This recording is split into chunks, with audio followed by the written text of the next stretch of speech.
დღე და ღამეს 50 წლის თითქმის უსინათლო ალექსანდრე 80 წლის მძიმე ავადმყოფი დედის საწოლთან ატარებს. ნაზად უჭირავს იმ ადამიანის ხელი, ვინც სიცოცხლე აჩუქა და ვისაც ყოველთვის უყვარდა. საცოდავ ქალს ფეხებმა უმტყუნა. ალექსანდრე სისხლში აყვანილი დაყავს ისევე როგორც მან გამოიყვანა ის სამშობიაროდან. ისინი ერთი მთლიანობა გახდნენ. ახლა დედა მოზრდილი ბავშვია. ალექსანდრე კი მისთვის სიცოცხლის ყოველი ახალი წუთია. მის გარეშე უცებ სიკვდილი დადგება. საბრალოები სულ მარტო დარჩნენ ამ ქვეყანაზე. მათ არ აქვთ სახლი, არც საჭმლის, წამლების და პამპერსების ფული აქვთ.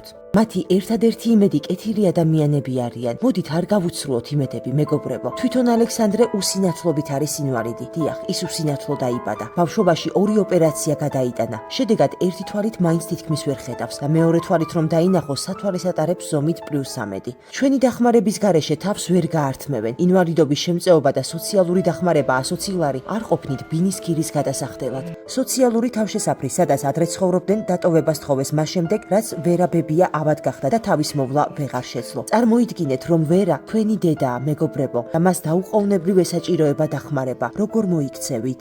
მოუნდათ პალიატრიაში წამოყვანა და იქიდან 95% სასაფლაოზე მიდის პირდაპირ. მაგას არ დაუშვით. იმიტომ წამოვედით და ვიქირავით ბინი. ყველაზე მეტად ნერვიულობ ქუჩაში რო არ დარჩი. მე და დედაჩემ. გადარიცხეთ ნებისმიერი თანხა ჩერნოვეცკის ფონდის ოფიციალური საიტის მეშვეობით.